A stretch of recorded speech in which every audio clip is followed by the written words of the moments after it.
ભૂલો ભલે બીજું બધું, મા બાપને ભૂલશો નહીં.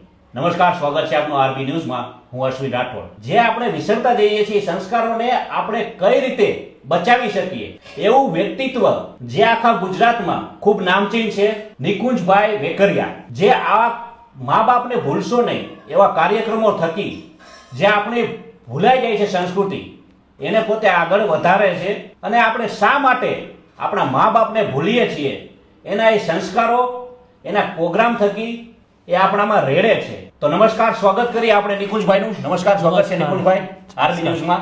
Thank you. કેટલા ટાઈમથી આ રીતના આપણે કાર્યક્રમ કરો છો મા બાપને ભૂલશો નહીં? હું સાહેબ આજથી 7 થી 8 વર્ષ થયા આ મા બાપને ભૂલશો ને કાર્યક્રમ કરું છું. કદાચ એકાદ દીકરાના મગજમાં જો આ વાત ફિટ થઈ જશે ને તો મારો કાર્યક્રમ સફળ થઈ જશે. અને દીકરાને લગ્ન પહેલાં મા બાપ એટલે કોઈ વાંધો ન હોય, પણ જ્યારે લગ્ન પછી અલગ વ્હીલ આવે ને, હા બરોબર છે, ત્યારે આ બધી તકલીફ પડે. કોઈને સાસુ સસરા ન ગમે, અને ગમે ત્યારે હું ગામ જાઉં છું, ગામ કહું છું કે મારી યુવાન દીકરીઓ, મારી યુવાન બહેનો આજના સમયની અંદર હારી ગાડીઓ જોઈને, મોબાઈલ જોઈને મોહી ન જાય ને. કારણ કે આજના સમયની અંદર દેખાડવાના પણ કંઈક જુદા છે અને ચાવવાના પણ કંઈક જુદા છે. જે દીકરી પોતાના મા બાપની ન થઈ ને એ સામેવાળાની કોઈ દી નહીં થાય. એ લખવું હોય તો લખી લેજો. મારા ઠાકોરજીના જન્મ લેવો હતો ને તો એને પણ મા યશોદાના કુખનો સહારો લેવો પડ્યો હતો. એટલે જેને મા બાપની સેવા કરી છે ને એને આ દુનિયા વાળવાકો નહીં કરી શકે. અને હું પણ આજે મારી જે સફળતા છે ને એ હું ગર્વથી કહું છું કે મારા મા બાપના આશીર્વાદ છે. જેના મા બાપ પોતાના સંતાન આટલું સુખી હોય છે પણ છતાં એના જોડે નથી રહેતા, તો એના વિશે તમે શું કહેશો? આ દુનિયાની અંદર બાપ બે જ વાર રડે. એક દીકરો તડ છોડી જાય, પપ્પા તમે મારા ભેગા નહીં, તેથી બાપ આ દુનિયાથી હારી જાય. અને બીજી વાર દીકરી સાસરે જતી હોય ને ત્યારે બાપ આમ ઊંચું ઉપાડીને ન જોઈ શકે. આજના સમયની અંદર દીકરા દીકરીઓ, ખાસ તો દીકરીઓ કે પોતાના મા બાપની ધાર્યું કરશે ને એ દીકરી આ સંસારની અંદર સુખી થાય. અને જેટલી પણ દીકરીઓએ પ્રેમ લગ્ન કર્યા છે એ કોઈ દી આ સંસારની અંદર સુખી થાય નહીં એવું મારું માનવું છે. તમે તમારા મા બાપને ન સાચવી શકતા હોય તો એ પૈસો શું કામનો? તો આ વધતા વૃદ્ધાશ્રમ વિશે તમે શું કહેશો? હવે સાહેબ આ વૃદ્ધાશ્રમ વધતા જાય છે એ આપણે નામર્દાંગીની નિશાની છે, પુરુષોની. બરોબર. બાકી દીકરો જો 20 વર્ષ સુધી પોતાના માતા પિતા સાથે રહેતો હોય અને અચાનક 5 વર્ષનો પ્રેમ મળી જાય અને 25 વર્ષનો પ્રેમ ભૂલી જાય તો આપણી નામર્દાંગીની નિશાની છે. એટલા માટે દરેક સમાજને કહું છું કે ભાઈ વૃદ્ધાશ્રમ બંધ કરવો હોય ને તો જે ઘરની અંદર દીકરી તમે લ્યો એ ઘરની અંદર કોઈના મા બાપ દુઃખી નથી ને એ પહેલા જોજો. બરોબર. કોઈના સાસુ સસરા વૃદ્ધાશ્રમ નથી ગયા ને એ તમે જોજો. બરોબર. કારણ કે એની દીકરી તમે લેહો ને એટલે તમારે વૃદ્ધાશ્રમ જવાનું છે. કારણ કે ધોરા તો ગધેડાય હોય. હા બરોબર. જાતિ સ્વભાવ કોઈ દી ન જાય. આ લખવું હોય તો લખી લેજો. બરોબર. આ કઈ વસ્તુને જોઈને તમને એમ થઈ ગયું કે ના હવે આપણે આ કાર્યક્રમ કરવા જોઈએ, લોકોને જાગૃત કરવા જોઈએ આ વસ્તુ વિશે? હવે સાહેબ આમાં એવું છે કે મારા મા બાપે એવું કંઈક બીજ વાવ્યું છે ને તો જ મને આ વિચાર આવે, નકર ન આવે. બરોબર. અને મારા ગુરુ લક્ષ્મીચંદ બાપુ એના હાથ નીચે હું તૈયાર થયો.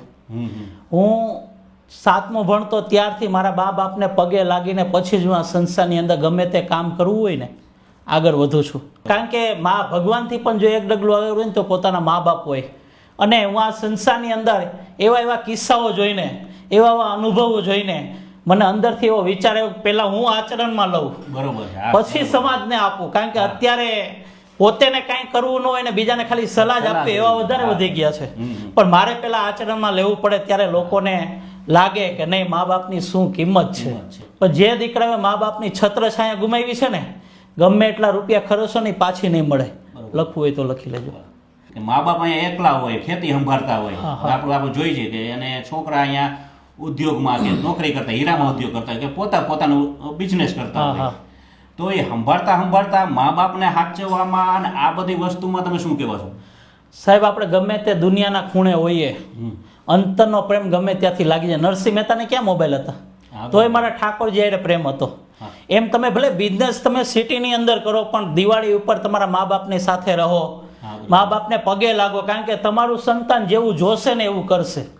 આજે તમે જો તમારા મા બાપને નહીં સાચવો ને તો કાલે તમારું સંતાન તમને નહીં સાચવે. એ લખવું હોય તો લખી લેજો. હવે આ મા બાપને ભૂલશો નહીં કાર્યક્રમમાં તમે એક ઝલક થોડી બતાવી દો કઈ રીતનું તમે ભજન દ્વારા ગીત તમારા દ્વારા બનાવો છો કે શું કઈ રીતનું હોય છે? એટલે શરૂઆત હું કાર્યક્રમને કરું ને ત્યારે ત્યાંથી કરું. સંતાનથી સેવા કરો, સંતાન છો સેવા ચાહો, મા બાપને ભૂલશો નહીં. વાહ. હવે નિકુંજભાઈ, હજી એક વાત મને પૂછવાનું મન થાય કે આજની જનરેશન, હવે આ મોબાઈલ યુગ વધી ગયો છે, તો એના માટે તમે નવા જનરેશનને શું મેસેજ આપશો?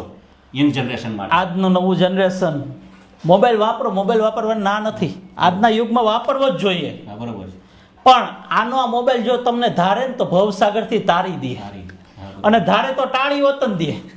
આ મોબાઈલ બે કામ કરે. એ કામ કરે. એટલા માટે દરેક નવ યુવાનોને, દરેક બેનો દીકરીઓને ખાસ નમ્ર વિનંતી કે મોબાઈલમાં એવા સંસ્કાર લ્યો કે આપણા મા બાપના નામ રોશન થાય અને આપણા મા બાપને ગર્વ થાય કે મારું સંતાન છે ભાઈ.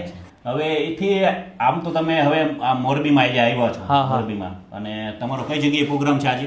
મારો પ્રોગ્રામ છે આપણે અહીંયા આગળ જ છે, આપણે રિવેન્ટા રેસિડેન્સી, બરોબર. ત્યાં મા બાપને ભૂલશો નહીં, સ્વર્ગવાસી આત્મા પાછળ મારો કાર્યક્રમ છે. બરોબર. અને જો એક પુત્ર વધુ જો સુધરી જાય ને તો એના સાસુ સસરાને આતરડી ઠરી જાય, અને એની આતરડી ઠરશે ને તો મારી ઉપર મારા ઠાકોરજીને આંખ ઠરી જાય. બરોબર. આજની માવડીઓને બે હાથ જોડીને નમ્ર વિનંતી કે દીકરી જ્યાં સુધી પિયરમાં હોય ને ત્યાં સુધી જેમ શિખામણ દેવી એમ દઈ દો. બસ સાસરે ગયા પછી વાંયથી ફોન નહીં કરતા કે દીકરા કાંઈ વાંધો નથી ને, કારણ કે તમારો એક ફોન છે ને જમાઈને હક નો લેવા દે, આખો સંસાર હરગાવે. અને આથી વિશેષ નિકુંજભાઈ, આમ તમે મોરબીમાં પહેલો પ્રોગ્રામ છે કે આના પહેલા તમે કરેલા છે? ના સાહેબ, હું આ મોરબીમાં ત્રીજી વાર આવી ગયો છું. ઓહો, હા. અને ઘણા ખરા લોકો મને ઓળખે પણ છે. બરોબર. પણ બિચારાઓને એમ થાય વિડિયા જોઈને કે આ ભાઈનું ચાર્જ કેટલું ઈ છે. હા, બરોબર. પણ આ મીડિયાના માધ્યમથી મારે એટલું કેવું છે, ગમે તે વ્યક્તિ મને ફોન કરજો, હા. તમારા પરિસ્થિતિ જોઈને હું પ્રોગ્રામ કરી દઈશ.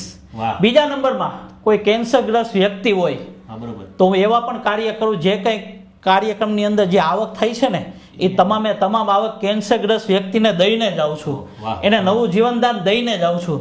અને જે તમે કીધું એમ, પણ આખા ઓલ ગુજરાતમાં જે પ્રોગ્રામ કરે છે, અને આજ સુધીમાં તમે કેટલા પ્રોગ્રામ કર્યા છે? સાહેબ, અત્યાર સુધીમાં મેં લગભગ 550-600 પ્રોગ્રામ કર્યા છે.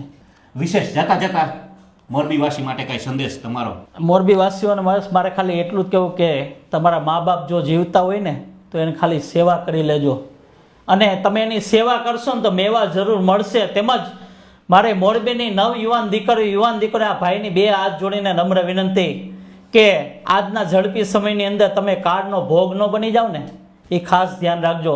કારણ કે આ સમાજની અંદર દેખાડવાના પણ કંઈક જુદા છે અને ચાવવાના પણ કંઈક જુદા છે. તમારા મા બાપનું માનીને તમે એના રસ્તે ચાલશો ને તો તમે સુખી થશો, એવી મારી બે હાથ જોડીને નમ્ર વિનંતી. બીજા નંબરમાં તમારે કોઈ પણને કાર્યક્રમ કરવો હોય, કોઈ મૂંઝાતા ને એકવાર ફોન કરજો મને. બરોબર. એટલા માટે મારો મોબાઈલ નંબર નોંધી લેજો, 9973870313. ધન્યવાદ. ધન્યવાદ. તમે હતા આરબી ન્યૂઝ ચેનલ પર, યુટ્યુબ, ઇન્સ્ટાગ્રામ અને ફેસબુક પેજ ઉપર, અને હું હતો આપની સાથે અશ્વિન રાઠોડ. જય હિન્દ, જય ભારત.